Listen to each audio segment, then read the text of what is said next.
જૂનાગઢ ઉપલા દાતાર ખાતે દીપમાળા પ્રસંગે દીપ સો દીપ જ્યોતિ જલાવવાનો સંદેશ। હજારો દીવડાઓથી ઝળહળી ઉઠી દાતારની જગ્યા।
બાપુ આજે વૃક્ષનો મેળો છે અમારે જુનાગઢ ઉપર દાતારથી મંચ બોલું છું કે આજે અમારો ત્રીજો દિવસ છે અને આજે દીપમાળાનો દિવસ છે।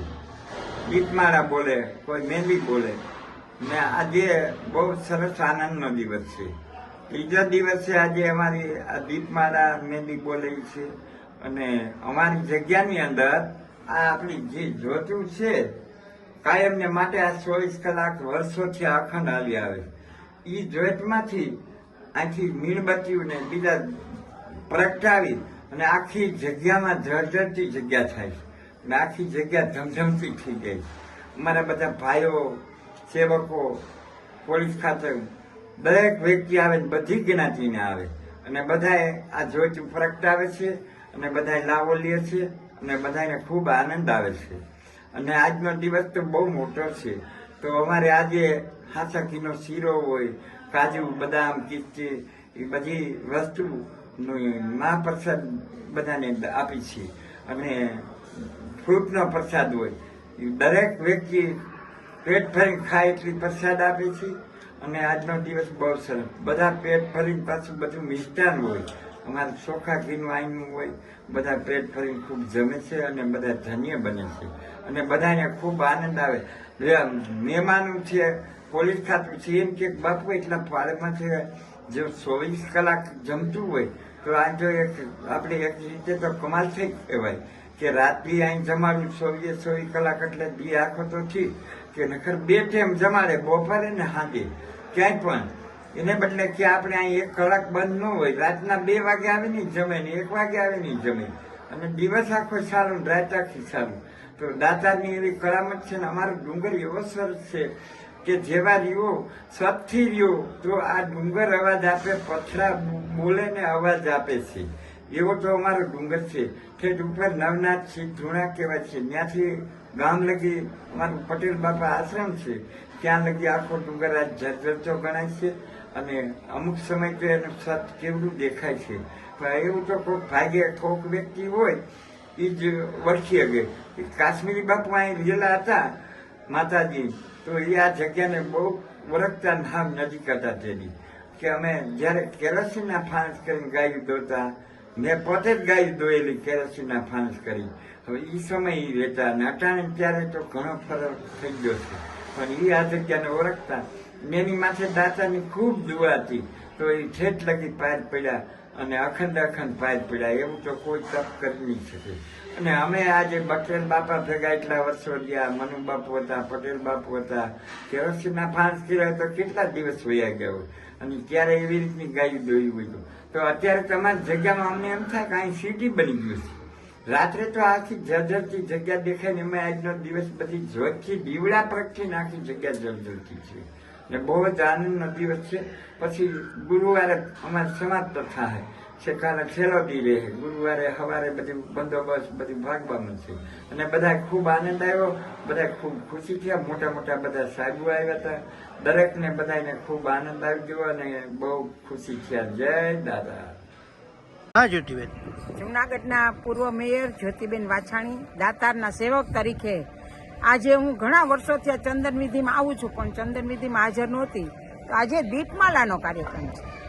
એ આખા દાતાર ઉપર દીવડા ઝગમગ થશે અને દાતાર બાપુની કૃપાથી સૌ લોકો આજે દર્શન કરવા પણ આવે છે. અને અમારા ભીમ બાપુ અને વિઠ્ઠલ બાપુ ને પટેલ બાપુ, જ્યારે પટેલ બાપુ હતા ત્યારથી અમારા ભીમ બાપુ સેવા કરી રહ્યા છે અને અવિરત અનક્ષેત્ર 24 કલાક. તમારી ઘરે કોઈ મહેમાન આવ્યો હોય 5 તો આપણે આગા પાછા થાય. અહીંયા સવારથી સાંજ સુધી 24 કલાક અનક્ષેત્ર ચાલુ છે. ગૌશાળા સરસ ચાલે છે. પણ રાત વરતના કોઈ પણ ભાઈઓ કે બહેનો સેવકો આવ્યા હોય તો જમવાનું ત્યારે સતત ચાલુ હોય. આજે ભીમ બાપુ અને એના સેવકો તરફથી જે અનક્ષેત્ર ચાલે છે અને દાતાર બાપુની દયાથી જે પ્રસાદની અવિરત ચાલુ રહી છે. નીચે પણ પગથિયે પણ એવી સરસ ચા પાણીની વ્યવસ્થા છે, કોઈ ખાવા પીવાનું નીચે ચાલુ છે. આજે ભીમ બાપુને ખરેખર અભિનંદન આપું છું કે બાપુ નીચે તો ચાલુ હોય પણ અહીંયા આ ઉપરની જગ્યા ઉપર આપણે આ અનક્ષેત્ર ચાલુ કરી રહ્યા છીએ. ત્યારે આજે આ બધા ઉત્સવો સારી રીતે ઉજવાય છે, સેવકોની સારી રીતે સંભાળ રાખવામાં આવે છે. એ સેવક વગર તો આ બધું કામ નથી થતું. ત્યારે આ સેવકોને ખૂબ ખૂબ અભિનંદન કે આટલું સરસ રસોડું ચાલુ હોય છે ને પોતાની ગીર ગાયનું ઘી અને એની જ પ્રસાદ બને છે. ત્યારે ખરેખર આનંદની વાત છે. ત્યારે હું ભીમ બાપુ અને સેવકોને ખૂબ ખૂબ આભાર માનું છું કે આટલું સરસ. અને મને પણ એક સેવાની તક મળી છે કે હર હંમેશા મને આ દર્શન કરવાનો એક લાવો મળે છે અને હર હંમેશા બધા જ કાર્યક્રમમાં મને એક લાવો મળી રહ્યો છે. ત્યારે હું દાતાર બાપુની ઋણી છું કે દાતાર બાપુ અમને હાજરનાર રાખજો ને બધાને જ આ દર્શન કરવાનો લાવો આપજો. એટલું કહી જય દાતાર. હા બાપુ. હા, હું બટુક બાપુ ઉપલા દાતાર સેવક તરીકે સેવા બજાવું છું. આજે હમણાં જ હજુ આ ઉર્સનો મહાપર્વ ચાલી રહ્યો છે. છેલ્લા 5 દિવસ થયા. આજે દીપમાળા છે. ઉપરાંત 23 તારીખના રોજ ઉપલા દાતાર ખાતે સદલ વિધિ પણ પૂર્ણ થઈ, જે પૂજ્ય ભીમ બાપુના દ્વારા પંચામૃત તેમજ ગંગાજળથી સ્નાન કરી અને દાતાર બાપુના આભૂષણો જેના દર્શનાર્થે ઘણા ભાવિકો આવ્યા હતા તે દર્શનાર્થે રાખેલ અને ત્યારબાદ ગુફામાં પધરાવી અને એ પૂર્ણ કરેલ છે. આજ રોજ હવે આ દીપમાળા છે કે જીવનમાં જ્યાં દીપ પ્રાગટ્યથી જીવનમાં જ્યોત ફેલાય અને માણસની જે કંઈ મનોકામના હોય એ પૂર્ણ થાય. આ જગ્યા વિશે કહું તો આ જગ્યા એવી છે કે કોમી એકતાનું પ્રતીક છે. કારણ કે અહીંયા કોઈ પણ જાતના કોઈ પણ જ્ઞાતિના આવે તે દરેકને મનોવાંછિત ફળ મળે છે, મનોકામના પૂર્ણ થાય છે. અને એટલે જ કહેવાય છે કે માગે તે આપે તેનું નામ દાતાર. એટલે દાતાર બાપુના સાનિધ્યમાં હું છેલ્લા ઘણા વર્ષો થયા છું. પટેલ બાપુના સમયમાં પણ સેવાનો લાભ મળેલ, પૂજ્ય વિઠ્ઠલ બાપુના સેવામાં પણ લાભ મળેલ, તેમજ અત્યારે હાલમાં મહંત શ્રી ભીમ બાપુના સેવામાં પણ હું સેવા બજાવી રહ્યો છું. શારીરિક ક્ષમતા પ્રમાણે જે પણ આદેશ થાય એ હું મારા તરફથી સેવા કરી રહ્યો છું. અને ભીમ બાપુનો વિશે કહીએ એટલું ઓછું છે, કારણ કે આજે 24 કલાક અનક્ષેત્ર ચાલુ રાખવું, પણ નિસ્વાર્થ ભાવે પાણી કોઈ પણ જાતના મૂલ્ય નહીં.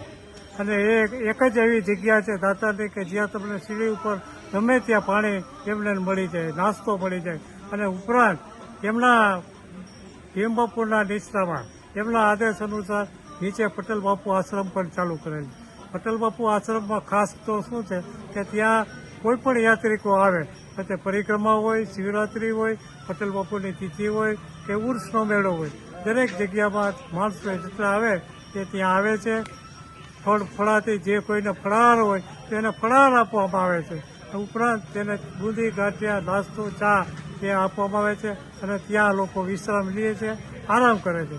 હમણાં જ ભીમ બાપુના આદેશ અનુસાર અને એમની ઈચ્છા પ્રમાણે શિરડીની બાજુમાં જ એક વિશ્રામ સ્થાન બનાવેલ છે અને એ વિશ્રામ સ્થાન એવું છે કે શિરડીથી ઉતરતા યાત્રિક ગમે એવો થાક્યો હોય સતત ત્યાં બેસી એને નાસ્તો અને ચા પાણી તદ્દન ફ્રીમાં મળે છે. એટલે યાત્રિકો એટલા ખુશખુશાલ થતા જાય છે. આ એક બાપુની કૃપા છે અને દાતાર બાપુની જગ્યાનો આજ મને 43 વર્ષથી હું અહીં સંકળાયેલ છું અને ભીમ બાપુની પણ મારા ઉપર અસીમ કૃપા છે, આશીર્વાદ છે અને સદાય દાતાર બાપુની કૃપા રહે. અને આ જગ્યા ઉત્તરોત્તર ખૂબ જ 24 કલાક ક્ષેત્ર તો ક્યાંય પણ બહુ શક્ય ઓછું છે.